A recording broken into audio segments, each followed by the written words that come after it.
चलिए निकाल लिया सब्जी। चलिए देखिए आगे चलते हैं। कहा पिछले क्लास में हमने मगध का उत्कर्ष देख रहे थे, उसमें हमने बिंबिसार के बारे में पढ़ लिया।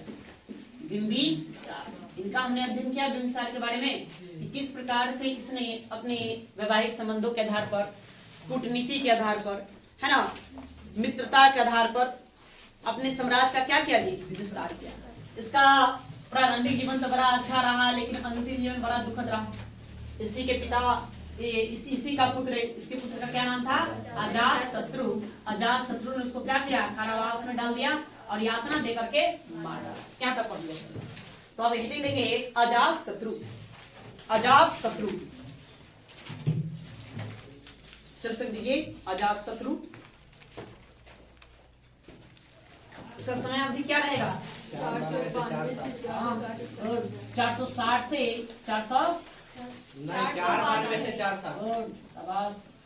492 से 460 ईसा पूर्व ये अवधि में यह रहेगा। इसी को हमको आज अध्ययन कर लेना है, पढ़ लेना है। देखिए अजातशत्रु के ऊपर एक आरोप लगाया जाता है, इसने अपने पिता की हत्या कर दी। अगर हम सिर्फ उसको इस बात को भुला दें कि अजातशत्रु ने अपने पिता बिंबिसार को मार डाला, तो वाकई कहना नहीं है। अजातशत्रु बहुत ही बेजोड़ शासक नहीं, एक महत्वाकांक्षी प्रतापी राजा था। सिर्फ इसका एक आरोप लगा हुआ है इतिहास के पन्नों में जो इसको कलंकित करता है। बाकी देखा जाए तो इसमें राजा होने का सभी गुण मौजूद है। तो एक अच्छा सम्राट को तो होना चाहिए, तो सारे अच्छे सम्राटों वाला जो गुण था इसमें बखूबी पाया जाता था। या तो अजातशत्रु देखना है। अजातशत्रु का जीवन संघर्षों से भरा जीवन रहा है। इसने कई सारे संघर्ष किए। हम देखेंगे कि इसने किसको, अवंती को जीता। इसने किसको, अवंती को जीता नहीं, अवंती से भी इसका संघर्ष रहा, वज्जी से इसका संघर्ष रहा। इसका संघर्ष कौशल से भी रहेगा, कौशल से रहेगा। इसका संघर्ष साथ में मल्लों के साथ होगा, मल जो जनपद है इसके साथ होगा।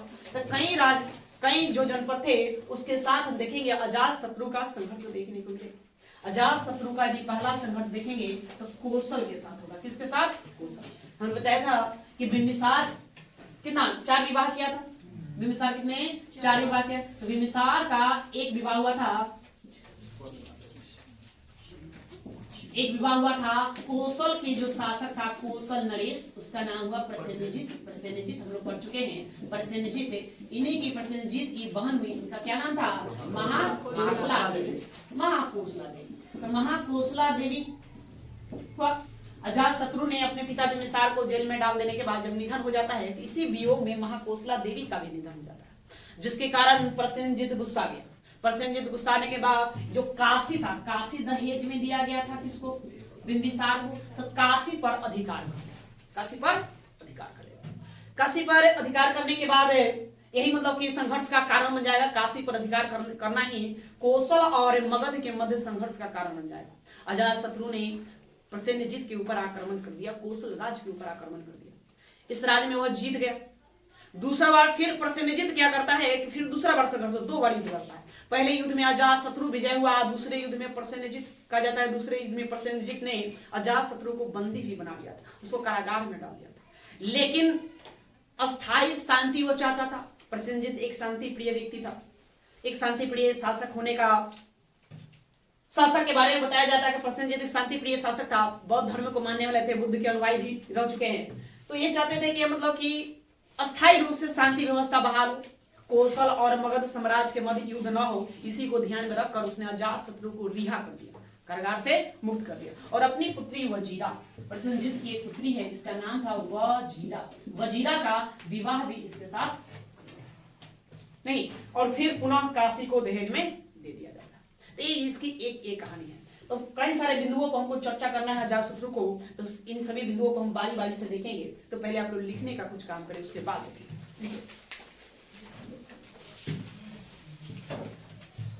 देखो अजातशत्रु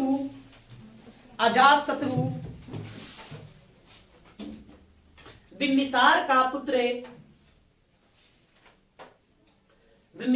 पुत्र एवं उत्तराधिकारी था। बिंबिसार का पुत्र एवं उत्तराधिकारी था।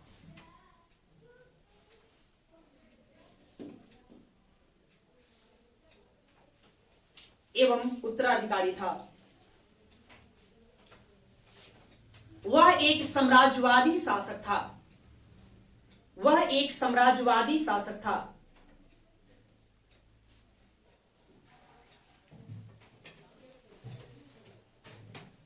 जैन ग्रंथों में पॉइंट बाय पॉइंट लिखते चले आगे। नेक्स्ट, जैन ग्रंथों में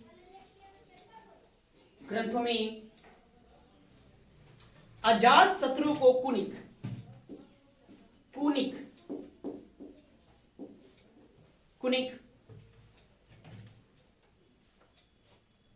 जैन ग्रंथों में अजात शत्रु को कुनिक और बौद्ध ग्रंथों में वैदेही पुत्र कहा गया है। वैदेही पुत्र कहा गया है। उन्हें दो नाम मिलता है। आप जैन ग्रंथ पढ़ेंगे, जैन धर्म से संबंधित पुस्तक, उसमें अजातशत्रु को क्या कहा गया? कुनिक कह दिया गया है। लेकिन वही बौद्ध धर्म में पढ़ेंगे, बौद्ध धर्म से संबंधित पुस्तकों को, तो वहां इसको हम वैदेही पुत्र के नाम से जाना जाएगा। उसको वैदेही पुत्र कहा गया है।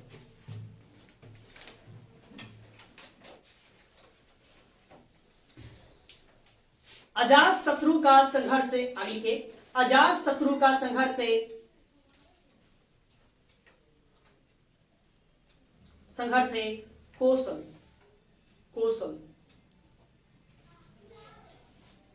कौशल कौमा वज्जी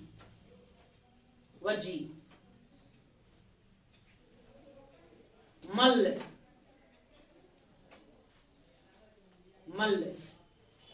अवंती आदि जनपदों के साथ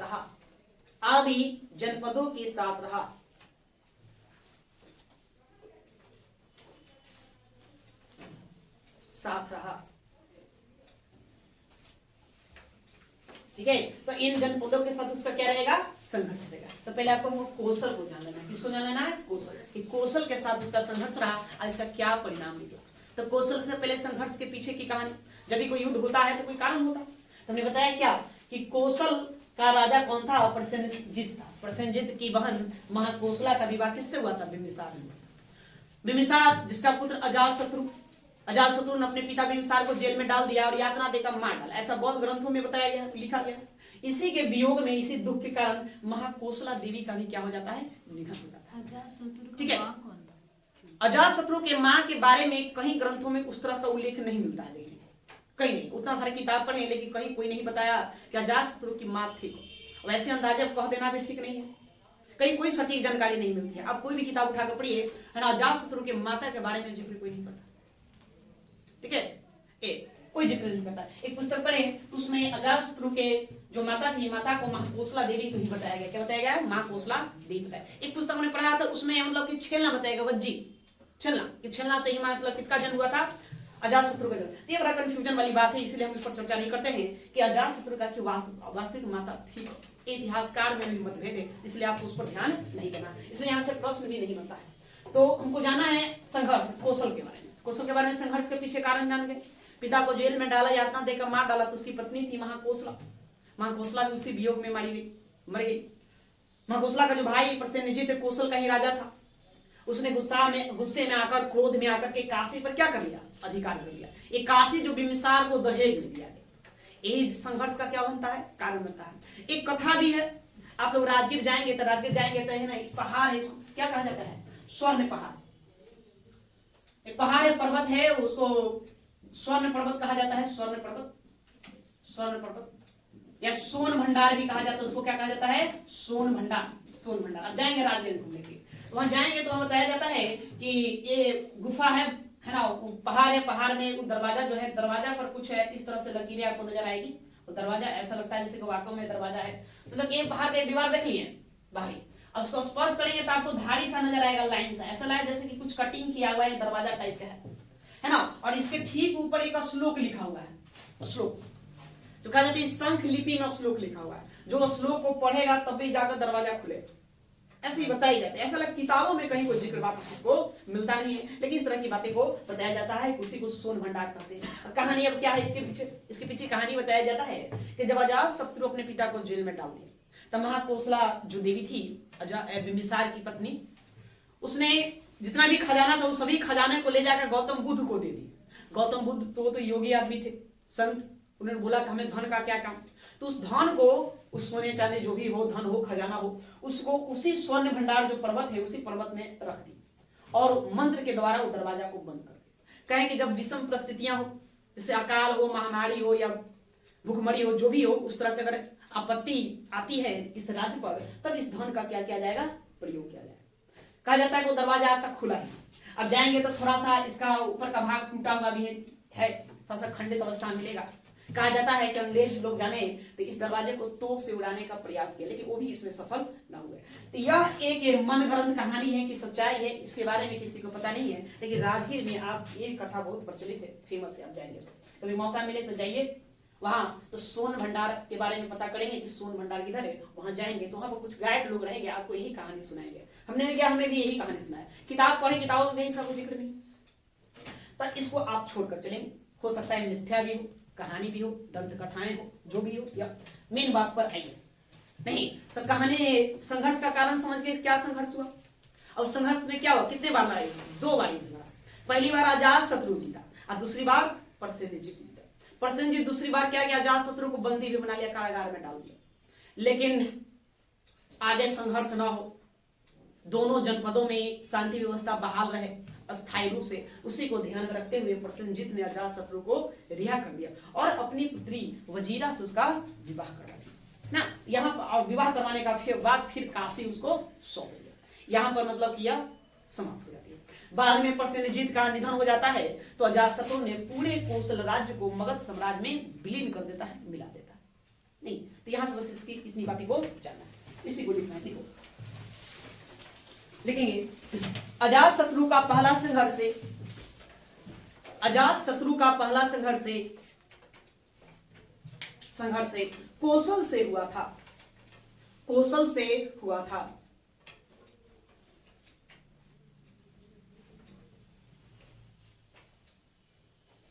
कौशल से हुआ था।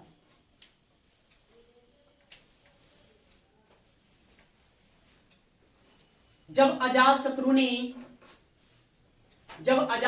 ने अपने पिता को मार डाला, जब अजातशत्रु ने अपने पिता को मार डाला,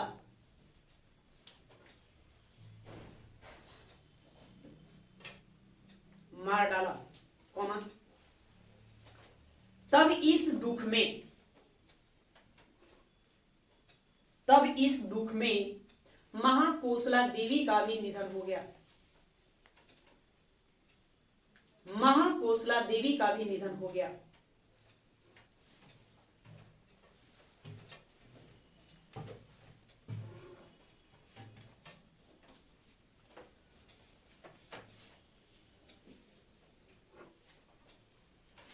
कौशल नरेश प्रसन्न जीते, कौशल नरेश प्रसन्न जीते।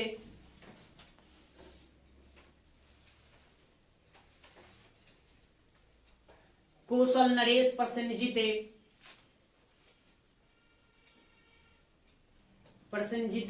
क्रोधित होकर काशी पर अधिकार कर लिया, क्रोधित होकर काशी पर अधिकार कर लिया।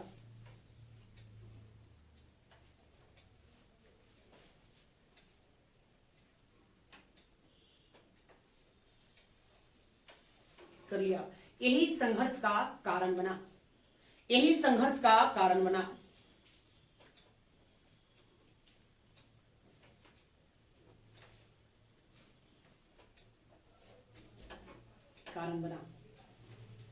आगे पंक्ति देंगे,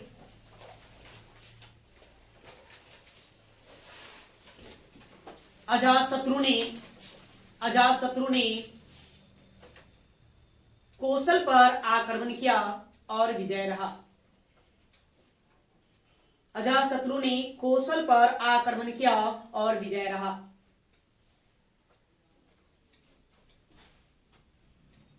विजय रहा। लेकिन दूसरे संघर्ष में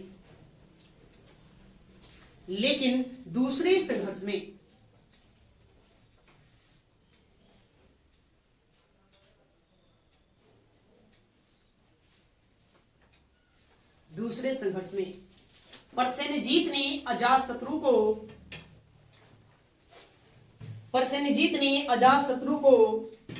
बंदी बना लिया। परसेनजीत ने अजातशत्रु को बंदी बना लिया।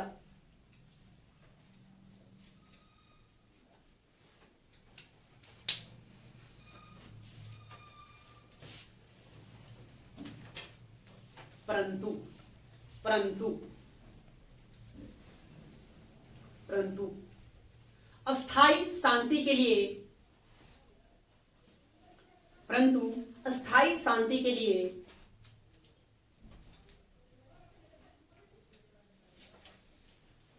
लिए उसे मुक्त कर दिया।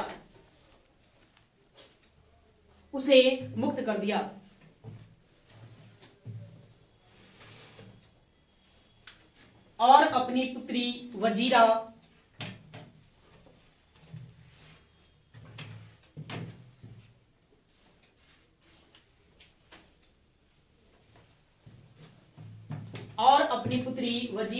का विवाह कर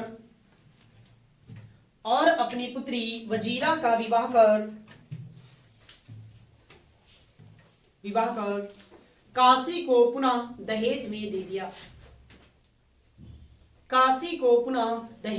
दिया।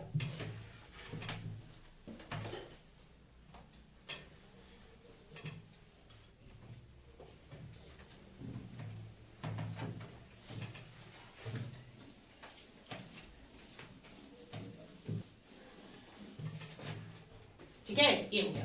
अब ये वज्जी के बारे में जानते हैं। वज्जी से इसका संघर्ष रहेगा। पहली बार सबसे पहले संघर्ष किससे हुआ? कौशल से हुआ। फिर उसके बाद इसका संघर्ष वज्जी से होगा। तो वज्जी से संघर्ष क्या होगा, इसके पीछे की कहानी है। देखो, इसकी कई तरह अवधारणा दी जाती है। पहला एक पुस्तक है विनय पिटक, बौद्ध पुस्तक है। यह पुस्तक कहता है कि वज्जी संघ के जो लोग थे, रात्रि के समय उत्तर की तरफ से मगध राज पर आक्रमण कर देते या लूटपाट मचाते। यही एक कारण था जिसके कारण वज्जी और मगध के मध्य संघर्ष हुआ, युद्ध लड़ाई। ये विनय पिटक कहता है। दूसरा एक पुस्तक है सुमंगला विलासनी,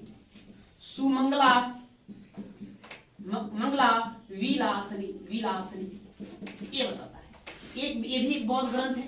ये कहता है कि गंगा नदी के किनारे रत्नों की खान थी। वहां से रत्न निकाले जाते थे। वो रत्न के खान पर दोनों दावा करता था।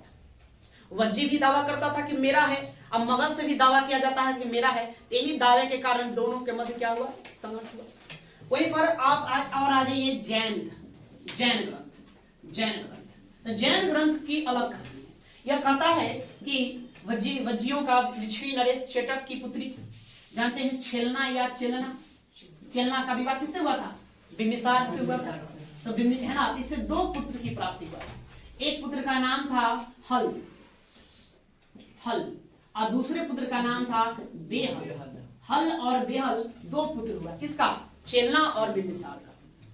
नहीं, बिम्बिसार ने इन दोनों पुत्रों को शाही हाथी और मोतियों का हार था, मोतियों का माला या रत्नों का माला था, मोतियों का माला, ये दोनों दे दिया। ये दोनों कहा जाता है कि हर्यक वंश का निशानी था, पहचान था, मतलब राजसी था। होता ना कि राज परिवार में चाहे किस घराने का एक पहचान होता है, ये था। अब अजातशत्रु हल और बेहल से इन्हीं दो वस्तुओं की मांग करता है कि हमको दे दो, लेकिन यह देने से मना करता है। यह देने से मना नहीं करता, जबकि इन दोनों का नाना कौन हुए? चेटक देने से सीधे इनकार कर देता है कि नहीं देंगे। यह एक संघर्ष का कारण बन जाता है। अब जो भी तीन तरह की बातें। पहली बात है, विनय पिटक पढ़ेंगे तो क्या कहता है कि वज्जी के लोग रात्रि में उत्तर की तरफ से, मतलब गंगा नदी को पार कर जाते और मगध राज पर आक्रमण कर देते और लूटपाट मचाते, उसको लूट लिया करते थे। यही कारण है कि दोनों के राज्यों के मध्य क्या हुआ? संघर्ष हो गया।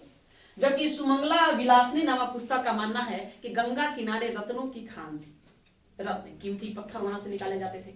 उस पर दोनों दावा करता था, मगध भी दावा करता, वज्जी भी दावा करता, तो उसी खान को लेकर भी संघर्ष हुआ नहीं। जबकि जैन ग्रंथ पढ़ेंगे तो कहता है कि बिम्बिसार और चेलना से दो पुत्र की प्राप्ति हुआ था, एक का नाम था हल और एक का नाम था बेहल। बिम्बिसार ने अपने इन दोनों पुत्रों को, एक को हाथी दे दिया था, एक को क्या देते थे, मोतियों की माला जो था वो दे दिया था, मतलब ये शाही था, वो राज परिवार का निशानी था। इन्हीं दोनों वस्तुओं की मांग अजात शत्रु के द्वारा की जाती है, लेकिन हल और बेहल का जो नाना थे, जो चेटक थे, जो लिच्छवी नरेश थे, उन्होंने इसे देने से क्या कर दिया, मना कर दिया। मना करने के बाद कारण दोनों में संघर्ष हो। वहीं इतिहासकार जो है, कुछ इतिहासकार लिखते हैं कि नहीं, ये सब कारण नहीं रहा होगा, ये है ना, इसका एकमात्र कारण था साम्राज्य का विस्तार करना। अजात शत्रु एक साम्राज्य विस्तारवादी शासक था, वो महत्वाकांक्षी शासक था। वो चाहता था कि मेरा साम्राज्य बहुत बड़ा हो, विस्तारित हो। तो पूरब में जाएंगे तो पूरब में अंग था, अंग को तो ऑलरेडी उसके पिता जीत दिए थे, जीत कर उसमें मिला दिए गए। उसके बाद पश्चिम में जाएंगे तो पश्चिम में कौशल था, काशी था, काशी के बाद कौशल था, तो काशी तो दहेज में मिल चुका था, तो उससे साम्राज्य का विस्तार हो गया। और कौशल से अच्छा रिलेशन था नहीं, भाग में संघर्ष भी हुआ, तो संघर्ष में फिर से संबंध भी अच्छा ही बना हुआ। तो उसका ध्यान था उत्तर की ओर, कि गंगा नदी के उस पार वज्जी लोग रहते हैं, तो वज्जी को भी हम क्या करें, जीत ले। तो साम्राज्य विस्तार ही कारण रहा वज्जी और मगध के मत, ऐसा इतिहासकारों का मानना है। बाकी इन ग्रंथों किताबों का आधार पर चलेंगे तो अलग अलग सी बातें देखने को आपको मिलेगी। ठीक है, ये क्या बताता है विनय पीटक, लूटपाट। ये लोग क्या करते थे, लूटपाट करते थे। ये रत्न की खान की कहानी बताता है कि रत्न की खान थी, रत्न की खान थी, खान ये संघर्ष का कारण रहा। जबकि जैन ग्रंथ वो कहानी अलग बताता है, हल और बेहल को दिया गया हाथी और मोतियों की माला की मांग के कारण ये युद्ध, जो भी हो, ये सारी कहानी। अब के वज्जी तो जो था, वज्जी के बारे में बताया कि वज्जी एक गणतंत्रात्मक जनपद था। गणतंत्रात्मक जनपद कौन कौन, अरे एक वज्जी था और कौन था जी, एक मल्ल था। दो ही तो बताएं, दो आपको याद रखना है। 16 महाजनपदों में दो को ध्यान में रखना कि दोनों गणतंत्रात्मक थे। तो वज्जी बताया थे कितने कुल, 8 कुलों का यह संघ था, कुलों का संघ था, जिसमें प्रमुख थे लिच्छवी, विदेह, ठीक है, ये लोग क्या थे, प्रमुख थे। या तो एक गणतंत्रात्मक और संघात्मक, मतलब कि संघ का शासन यहाँ था, है ना, उन लोगों में आपस में एकता थी। तो संघ का शासन होने के कारण, कई कुलों के संघ होने के कारण, तो वज्जी बहुत शक्तिशाली था।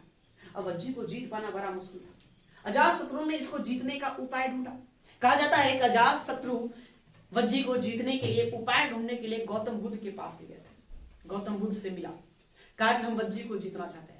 तो गौतम बुद्ध भाई युद्ध के विरोधी थे, वो शांति के पुजारी थे। वो क्यों बता दें कि आप कैसे जीते, क्या करें। उन्होंने कहा कि ऐसा मैं तो नहीं कुछ कह सकता हूं भाई, हम शांति प्रिय हैं, युद्ध के विरोधी थे। अहिंसा, मेरे नजर क्या है, अहिंसा, अहिंसा परमो धर्म की बातें वो करते थे। तो उन्होंने इसके बारे में कुछ नहीं कहा, बस थोड़ा सा इशारा किया। कहा जाता है थोड़ा इशारा किया कि वज्जियों की जो एकता, वज्जियों की जो शक्ति है उसकी एकता में, वो इतना ही वो बातें को बताते हैं। अजात शत्रु का एक मंत्री का नाम आता है, उस मंत्री का नाम था वस्का या वस्का। बड़ा ये सुयोग का चतुर मंत्री था, चतुर, बहुत ही चतुर मंत्री था। ये बात को समझ गया कि वज्जी को जीतना है तो हमको क्या करना है, सबसे पहले वज्जियों की एकता को भंग करना है। एकता को भंग करने का उपाय उसने ढूंढा। कहा जाता है कि वर्षकार गंगा नदी को पार करके वज्जी संघ में चला गया। वज्जियों का जहां दरबार लगता था वही दरबार में गया, बताया कि मैं अजात शत्रु का दूत हूं, कुछ संदेश लेकर आए हैं। उन लोगों ने कहा तो संदेश क्या है जो रखिए। बोला कि हम संदेश ऐसे नहीं बताएंगे, सबको 1 by 1 बताएंगे, बड़ा ही खास संदेश, 1 by 1 एक एक करके बताएंगे। तो जितने भी वज्जियों के मंत्रिमंडल थे, जो भी मेंबर लोग थे दरबार में निवास करने वाले, जो निर्णय लेने वाले थे, तो सबको बारी बारी से वो बुलाता है और उसे कान में फुसफुसा कर छोड़ देता है, कुछ कहता नहीं। उसको बुलाया, उसे कान में फुसफुसाया, छोड़ दिया। दूसरों को बुलाया, फिर उसके कान में है ना इसी बुदबुदाया, फुसफुसा दिया और छोड़ दिया। बारी बारी से सबको यही करता है। अब वो लोग आपस में ही अब लड़ना शुरू कर रहे। क्यों? उसे पूछता है कि बताओ भाई तुमको क्या कहा, हमको तो कुछ नहीं कहा। अब आगे वाला लगा कि हमसे छुपा रहा है, जरूर कुछ कहा होगा। वो अगला से पूछता कि तुमको क्या कहा, तो कुछ नहीं कहा। यही कारण है कि लोग आपस में ही क्या करने लगे, मनमुटाव करने नहीं, लोग अपने में ही लड़ लिए, एकता उन लोगों की भूमि भंग हो गई। इसी का फायदा कौन उठाता है? अजात शत्रु उठाता है। अजातशत्रु फिर वो राजगीर से अपनी सेना को तैयार करता है। अब कहाँ चला जाता है? गंगा नदी के आराम। जान ही रहे हैं, ये है गंगा नदी। गंगा नदी की इस तरफ क्या है? मगध। तो इस तरफ कौन था? वज्जी था। अब गंगा नदी को पार करोगे तब तो आक्रमण करोगे, ऐसे तो करेंगे नहीं। तो गंगा नदी के किनारे जो भी जंगल झाड़ थे उसको साफ सुथरा करवा कर वहां टेंट लगवा दिया। टेंट मतलब कि वहां अस्थायी रूप से अपना बसेरा डाला सैनिकों के लिए। नाव तो तैयार करना पड़ेगा, भारी संख्या में सैनिक को ऊपर ले जाना तो क्या करना पड़ेगा? नाव तैयार करना पड़ेगा। तो नाव वगैरह तैयार किया। कहा जाता है कि 16 वर्ष, कितने? 16 वर्षों का समय व्यतीत किया वो गंगा नदी के किनारे उसको जीतने के लिए। सारी व्यवस्था तैयार करने के बाद वो उस तरफ गया और वज्जियों के ऊपर आक्रमण कर दिया। फिर भी उस संघर्ष में उसको 16 साल लगा वज्जी को जीतने में। इसी संघर्ष के दौरान अजातशत्रु ने पहली बार 2 हाथ दिया। एक है रथ मूलक और दूसरा महाशिलाकंटक नामक 2 अस्त्रों का इस्तेमाल किया, जो आज इससे पहले कभी किसी युद्ध में देखने को यह नहीं मिलता। रथ मूलक एक आप इसको क्या मान सकते हैं? टैंक मान लीजिए। टैंक भारी भरकम रथ था, है ना। वो ऐसे मतलब कि ले जाता से विपक्षी दल के सेना में अपना रौंद देता एक तरह से। कैसे टैंक होता है? टैंक का काम क्या होता है? रौंदना। और ये था महाशिलाकंटक, या मतलब ये शिला प्रक्षेपास्त्र था, मतलब भारी भरकम बड़े बड़े पत्थरों को, है ना, वो बहुत ही दूर तक फेंक दिया करता था। अब बाहुबली फिल्म में देखेंगे उसमें दिखाया गया है महाशिलाकंटक को, ठीक है। बड़े बड़े पत्थरों को दूर तक फेंक दिया करता था। तो दोनों हथियारों का इस्तेमाल पहली बार अजातशत्रु के द्वारा ही इसी युद्ध के दौरान में किया गया था। जो भी हो, अंततः उसने क्या किया? वज्जी को जीत लिया और जीत करके उसे मगध सम्राट बन गया। वज्जी को जीतने के साथ साथ वज्जी के ठीक ऊपर बताए थे विदेह था, विदेह जनपद, विदेहला। तो विदेह को भी अपने में मिला लिया। अब मल्लों को भी जीत लिया। वो लोग भी उसके सहयोगी थे, तो साथ साथ उन सब पर भी क्या कर लेगा? वह अधिकार कर लेगा। तो यह रहा वज्जी की जीत, अजातशत्रु का वज्जी को मगध सम्राट में मिला लेना। कारण समझ गए? इसी को आपको लिखना, इसको लिखने का प्रयास करो, ठीक है।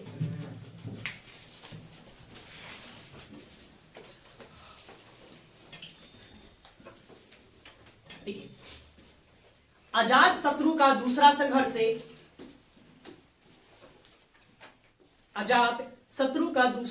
से वज्जी संघ से हुआ। वज्जी संघ से हुआ।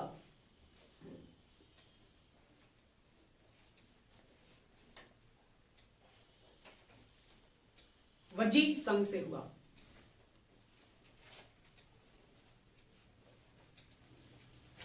वज्जी संघ में सबसे प्रमुख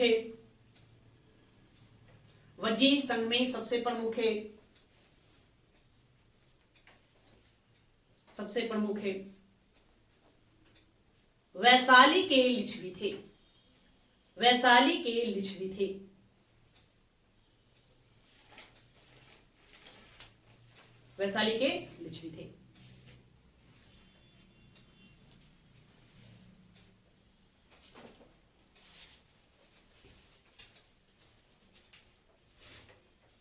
इस संघर्ष के भिन्न भिन्न कारण बताए जाते हैं।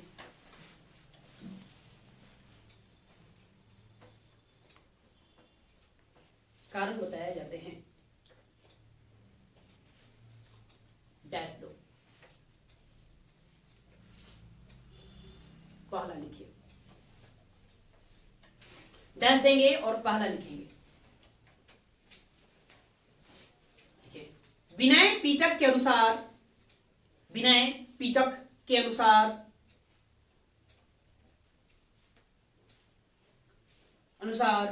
लिच्छवी लोग रात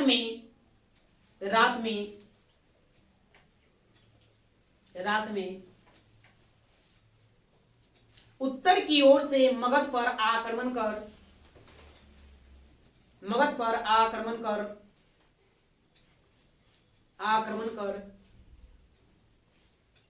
लूटपाट करते थे।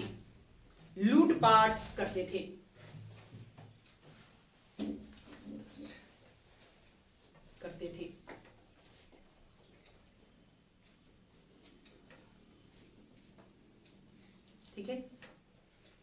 दूसरा लिखिए, दूसरा सेकेंड। बौद्ध ग्रंथ सुमंगला विलासिनी के अनुसार, बौद्ध ग्रंथ सुमंगला विलासिनी के अनुसार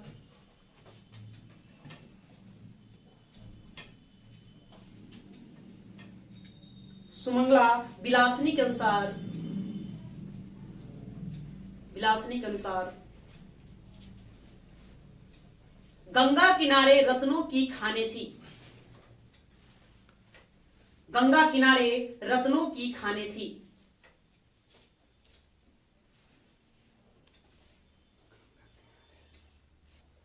जिस पर दोनों दावा करते थे,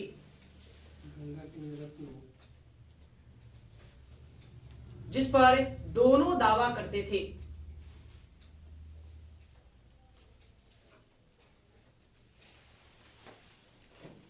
ठीक है, तो गंगा किनारे क्या थी? रत्नों की खाने थी, जिस पर क्या दोनों दावा करते कि मेरा है मेरा है। यही संघर्ष का कारण बना। यह ऐसा सुमंगला विलासिनी नामक पुस्तक में इस बात को जिक्र किया गया है। अब देखिए, जैन ग्रंथों के अनुसार, तीसरा, जैन ग्रंथों के अनुसार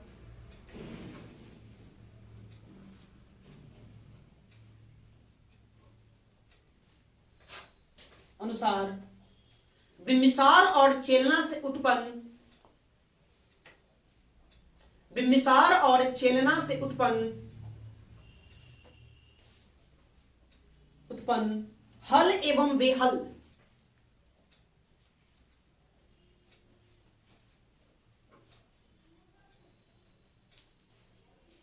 हल और एवं बेहल नामक दो पुत्र थे।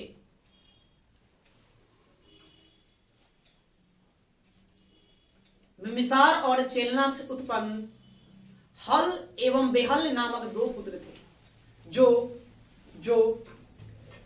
बिम्बिसार के मृत्यु के बाद, जो बिम्बिसार के मृत्यु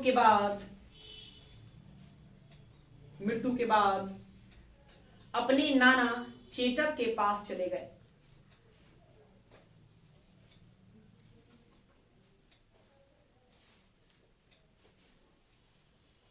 अपने नाना चेटक के पास चले गए थे।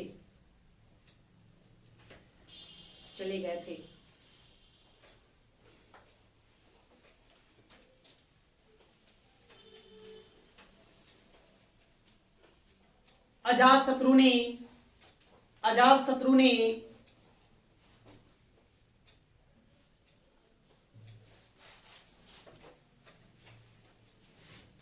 ने बिम्बिसार द्वारा उन्हें दिए गए, बिम्बिसार द्वारा उन्हें दिए गए, अजातशत्रु ने बिम्बिसार द्वारा उन्हें दिए गए हाथी एवं रत्नों की मांग की। रत्नों वही मतलब मोतियों की माला, हार, रत्नों की मांग की।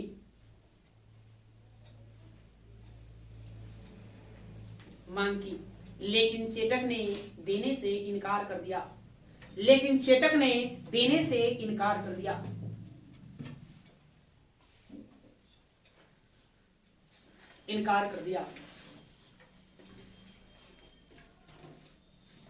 वस्तुतः यही युद्ध का कारण बना।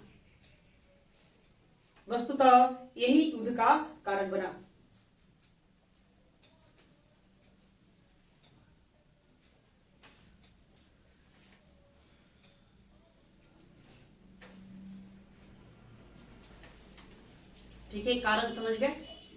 अब युद्ध होगा कैसे वो भी समझ गए। आगे लिखिए, पहला पॉइंट बनाइए। अजातशत्रु ने अपने सुयोग्य मंत्री वर्षकार, या उसी को वस्कार भी कहेंगे, वर्षकार,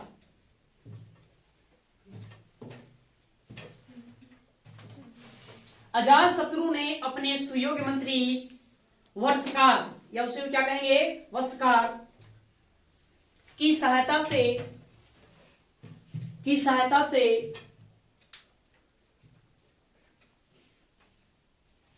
वज्जी संघ में फूट डाल दिया, की सहायता से वज्जी संघ में फूट डाल दिया।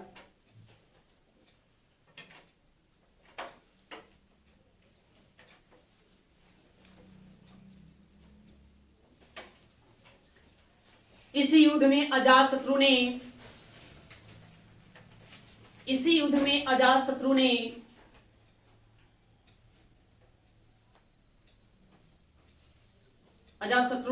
रथ मूलक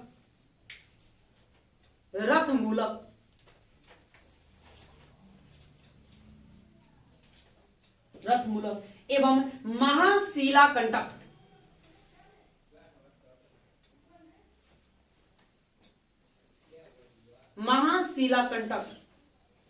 नामक 2 नए अस्त्रों का प्रयोग किया था। 2 नए अस्त्रों का प्रयोग किया था।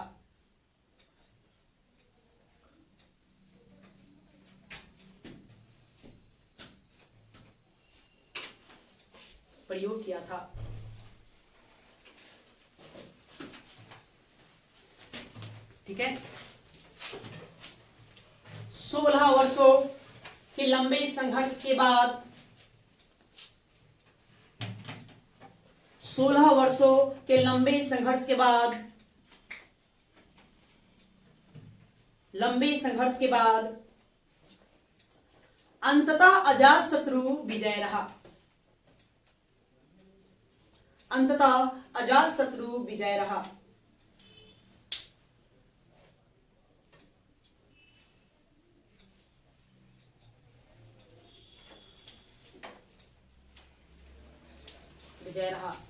लिच्छवियों के साथ साथ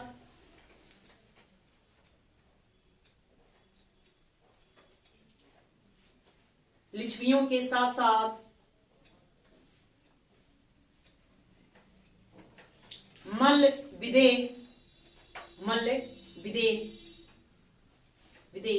आदि पर भी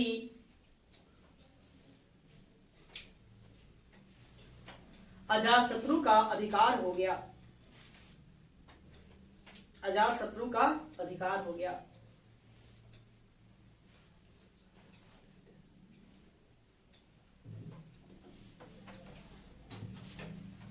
ठीक है, तो ये आपका रहा वज्जी।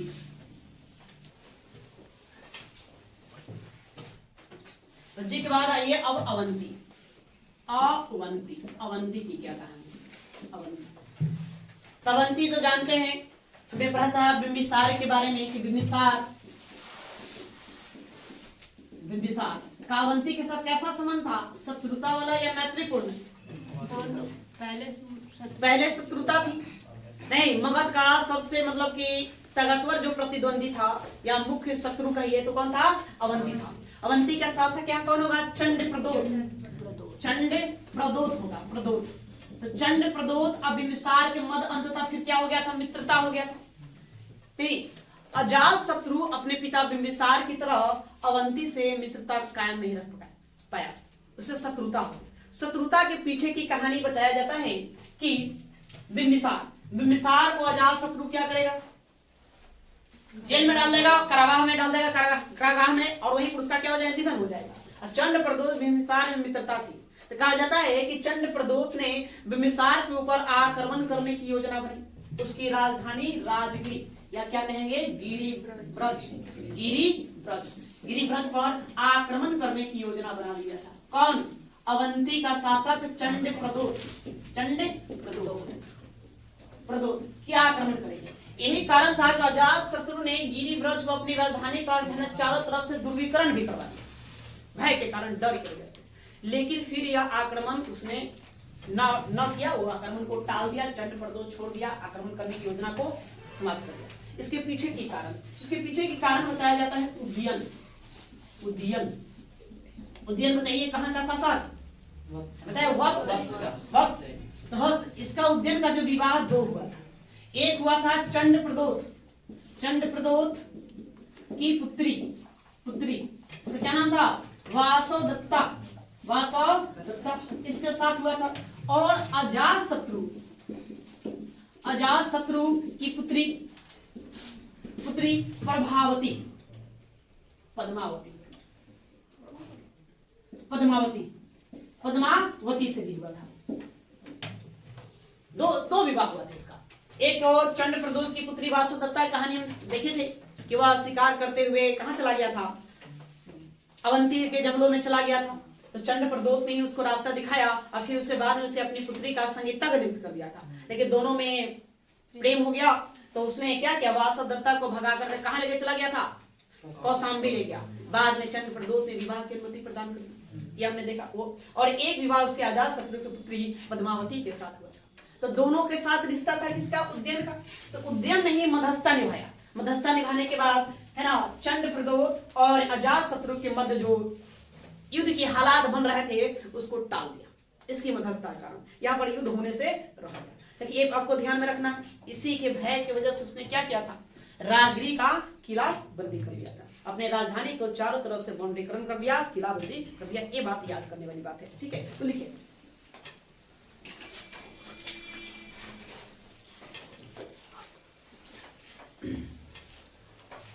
बिंबिसार की तरह अजातशत्रु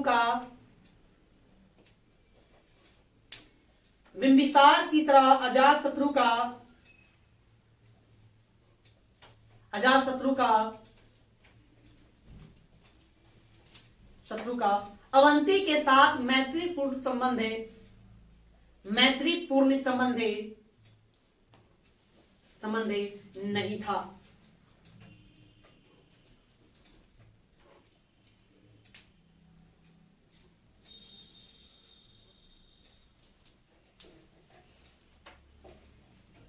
चंड प्रदोष के आक्रमण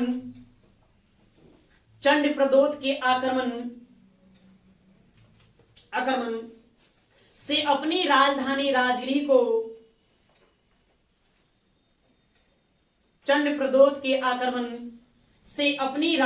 राजगिरी को सुरक्षित रखने के लिए अजातशत्रु ने इसका दुर्गीकरण भी करवाया था।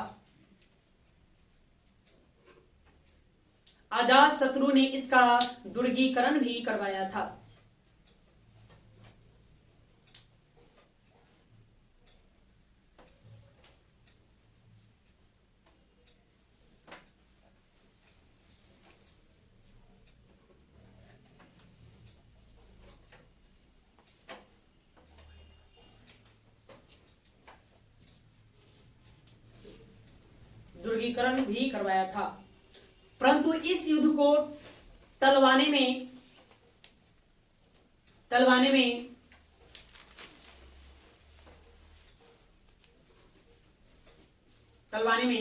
वत्सराज उद्यन की महत्वपूर्ण भूमिका थी। वत्सराज उद्यन की महत्वपूर्ण भूमिका थी।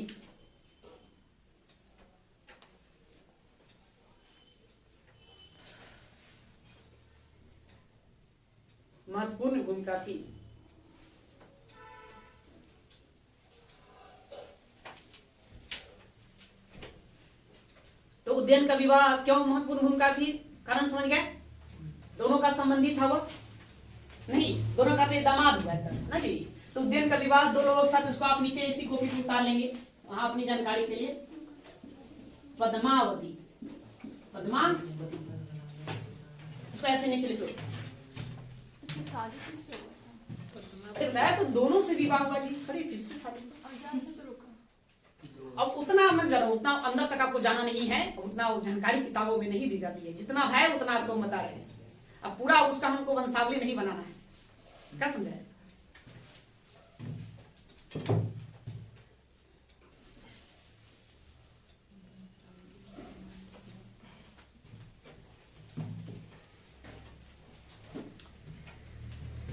अजातशत्रु के विवाह का एक ही जिक्र देता है नहीं, इसका प्रसेनजित की पुत्री वजीरा से।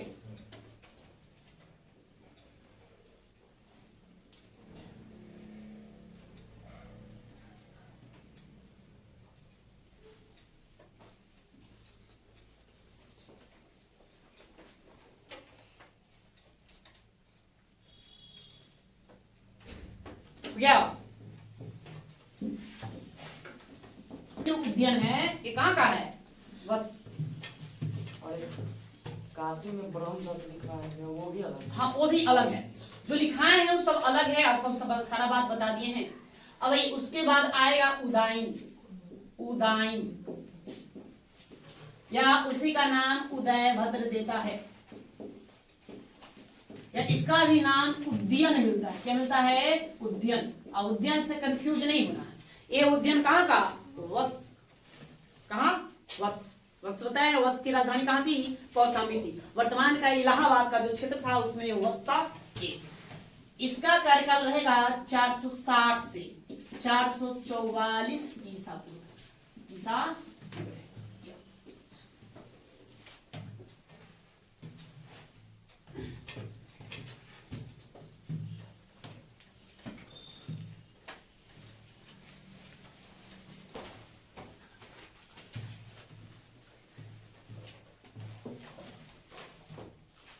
देखिए, इससे ज्यादा बातें आपको याद नहीं। क्या क्या याद रखना है? पहली बात है ना कि अजात शत्रु का उत्तराधिकारी था। अजात शत्रु का पुत्र था, पुत्र एवं उत्तराधिकारी। उत्तराधिकारी उत्तराधिकारी कहा जाता है। इसने अपने पिता अजात शत्रु की हत्या करके गद्दी को प्राप्त किया, ये याद रखना है। दूसरा आपसे पूछा जाएगा कि उदयन शासक बनने से पूर्व कहाँ का गवर्नर था या उपराजा था? बताइए, अजात शत्रु शासक बनने से पहले कहाँ का गवर्नर था जी? अंग बताया थे। अंग ना ऑप्शन में रहेगा, क्या रहेगा? चंपा। तो चंपा का ये भी क्या था? उपराजा था। ये भी पहले चंपा का ही उपराजा था। उसके बाद तीसरा सबसे महत्वपूर्ण बात इसको याद रखना है, पाटलिपुत्र। पाटलिपुत्रा की स्थापना, पाटलिपुत्र का संस्थापक यह है। पाटलिपुत्रा जो आज पटना कहलाता है, हम लोग पटने में ही निवास करते हैं, तो ये इसका जो वास्तविक जो संस्थापक था वो कौन था? उद्यन था। नहीं, हमने बताया कि अजातशत्रु क्या करेगा? वैशाली को जीतेगा, बच्ची को। तो बच्ची को जीतने के लिए गंगा नदी के किनारे 16 वर्षों तक डेरा डालेगा। तो 16 वर्ष डेरा डालने का मतलब एक तरह से वहां एक अस्थायी नगर का स्वरूप धारण कर लिया। बाद में जब उसका पुत्र उद्यन गद्दी पर बैठा, उसने देखा कि यहाँ एक अच्छा नगर बसाया जा सकता है। इसलिए उसने क्या किया? पाटलिपुत्र की स्थापना कर दी। यहाँ लकड़ियों से निर्मित या भवनों का निर्माण यहाँ करवाया गया था। लकड़ी से निर्मित एक बहुत बड़ा शहर का स्थापना यहाँ ये करवा देगा। और अपनी राजधानी मतलब कि राजधानी पहले कहाँ थी? राजगिरी। तो राजगिरी से राजधानी को कहाँ ले आएगा? पाटलिपुत्र ले आएगा। पाटलिपुत्र, ये आपको ध्यान में रखना है। बस इतना ही प्रश्न इससे पूछा जाता है। यह जैन धर्म का अनुयायी था। यह संतों को बुलाकर, जैन मुनियों को बुलाकर उसे अपना ज्ञान अर्जित करता था। वो लोग अपना प्रवचन देते थे, कथा वथा कहते थे, तो देर अपना सुनता था। कहा जाता है कि एक कोई अज्ञात व्यक्ति इसको चाकू मारकर इसकी हत्या कर दी। बस इसकी इतनी कहानी है। यहाँ से पूछा जाने वाला प्रश्न आपका इतना ही है। एक प्रश्न जो है, ये तीनों प्रश्न अक्सर एग्जाम में आते रहे। क्या क्या? पाटलिपुत्रा की स्थापना किसने की? उदयन, उदयभद्र या उदाइन? ठीक है। पहला शासक कौन था जिसने पाटलिपुत्रा को मगध की राजधानी बनाया? तो कौन? तो ये उदयन ही होगा, जो पहला राजा था जिसने पाटलिपुत्रा को मगध की क्या बना दिया? राजधानी बना दिया। उसके बाद फिर आपको ध्यान में रखना है कि उदयन मगध का शासक बनने से पूर्व कहाँ का उपराजा था? तो कहाँ का उपराजा था? तो चंपा का उपराजा था। यही सेम आपको लागू होगा किस पर? अजातशत्रु पर। अजातशत्रु मगध का शासक बनने से पूर्व कहाँ का उपराजा था? तो चंपा का उपराजा था। बस समझ गए? तो बस इतना ही बातें इससे ध्यान में रखना है, और कुछ ज्यादा विशेष नहीं। तो लिखिए, उदाइन अजातशत्रु का पुत्र। उदाइन अजातशत्रु का पुत्र एवं उत्तराधिकारी था।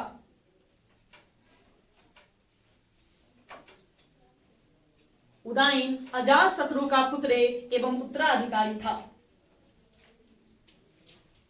उत्तराधिकारी था।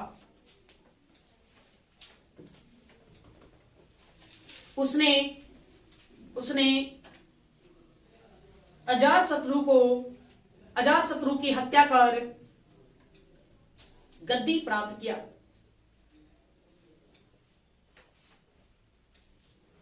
अजातशत्रु की हत्या कर गद्दी प्राप्त किया।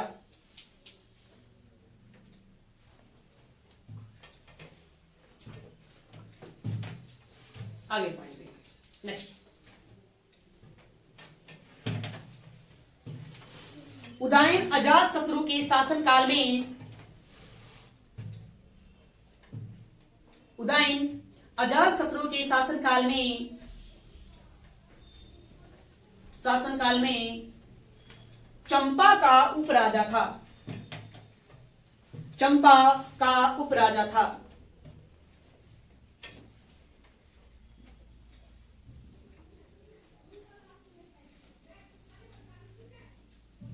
उपराजा था। आगे उदयन ने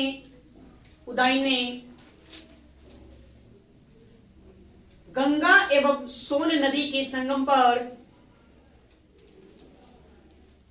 गंगा एवं सोन नदी के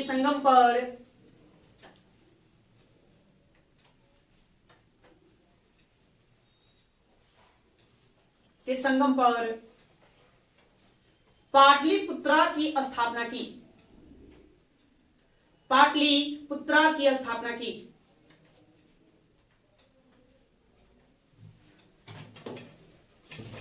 और उसे अपनी राजधानी भी बनाया, और उसे अपनी राजधानी भी बनाया।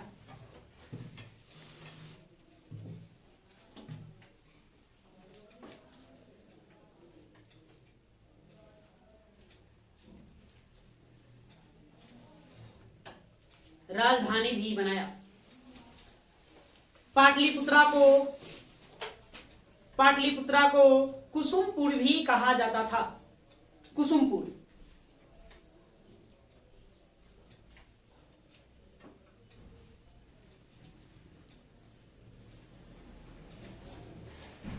कुसुमपुर भी कहा जाता था।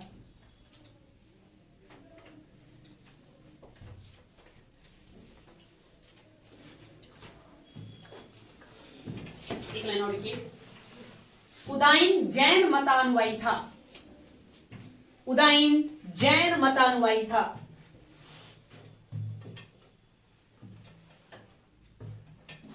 मतानुयायी था। उसने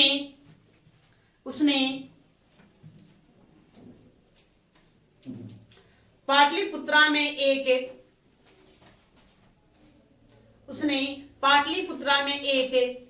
जैन चैत्य मंडल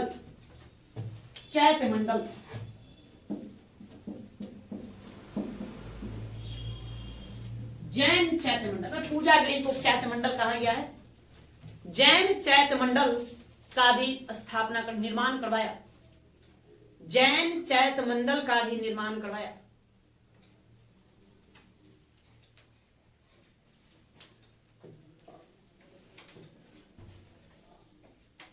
ठीक है, बात समझ गए। एक लास्ट पंक्ति इसमें डालो, एक बात और लिखो। किसी अज्ञात व्यक्ति ने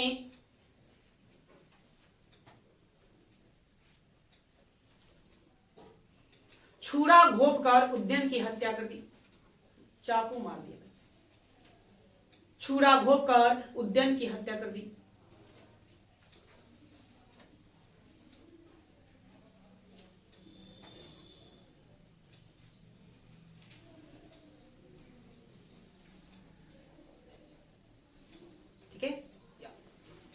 अब अजातशत्रु उदयन नहीं रहा। अब देखिए, उदयन के बाद उसका पुत्र अनिरुद्ध आया। कौन आया? अनिरुद्ध। अनिरुद्ध के बाद मुंडक शासक बनेगा। मुंडक के बाद नागदशक शासक बनेगा। कहा जाता है ये सब क्रमशः मतलब कि राजा बना और एक दूसरे की हत्या करके ही गद्दी पर बैठा। ये तीनों अयोग्य शासक था, कोई योग्यता उस तरह के देखने के यहाँ नहीं मिलेगी। तीनों अयोग्य शासक था, इसीलिए जनता ने इस वंश का, हर्यक वंश का अंतिम शासक नागदशक को गद्दी से उतार दिया। और नागदशक का एक आमात्य था, आमात्य का मतलब मंत्री है ना, उसका नाम शिशुनाग। क्या नाम था? शिशुनाग था। और शिशुनाग को मगध की गद्दी पर बैठा दिया और यहीं से हर्यक वंश क्या होगा? समाप्त। मतलब कि उदयन के बाद हमें किसी के बारे में जानना नहीं है। उदयन के बारे में कितने राजा? 3 राजा, अनिरुद्ध, मुंडक और नागदशक। तीनों अयोग्य, कोई योग्यता नहीं, उस तरह कोई योग्यता नहीं है जो अपने साम्राज्य को आगे जा सके, विस्तारित कर सके। इसीलिए जनता ने क्या किया, इस वंश का अंतिम राजा जो नागदशक था उसको गद्दी से हटा दिया। हटाकर एक योग मंत्री था, योग मंत्री अमात्य था जिसका नाम क्या था, शिशुनाग। शिशुनाग को गद्दी पर बैठा दिया। यहाँ से शिशुनाग जैसे ही गद्दी पर बैठेगा, यहाँ से हर्यक वंश समाप्त हो जाएगा और हर्यक वंश के स्थान पर कौन सा वंश, शिशुनाग वंश की प्रारंभ होगी। शिशुनाग वंश का शुरुआत यहाँ से हो जाएगा। ठीक है, ये तो थोड़ा सा और आप इसमें लिख लेंगे, लिखिए।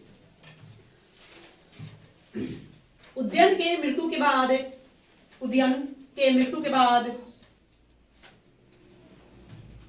मृत्यु के बाद क्रमशः अनिरुद्धे, क्रमशः अनिरुद्धे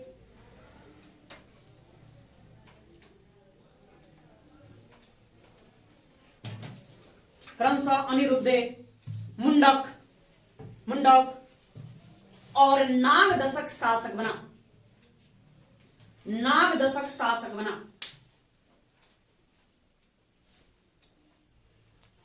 शासक बना। ये तीनों अयोग्य शासक थे, ये तीनों अयोग्य शासक थे।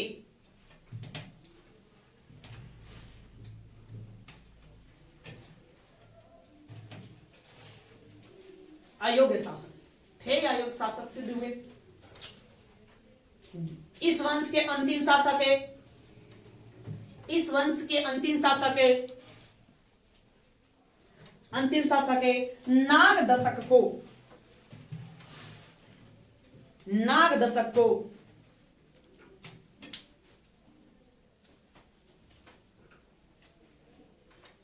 नागदशक को जनता ने सिंहासन से उतार दिया, जनता ने सिंहासन से उतार दिया, उतार दिया और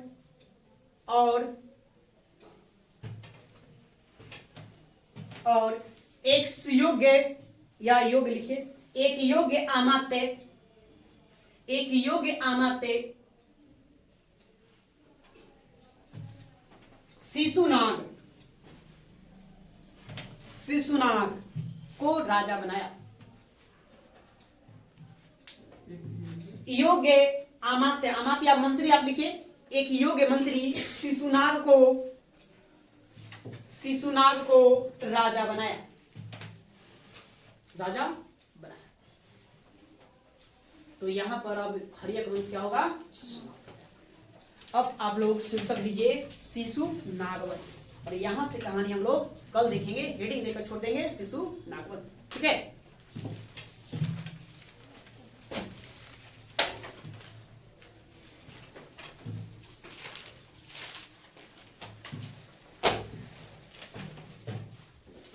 चलो सब लिखते लिखते थक गया ना जी, घर जाओ है ना, नाश्ता उस्ता करो। क्या हुआ जी, रुक गया। अरे यहाँ देखो चल रहा है।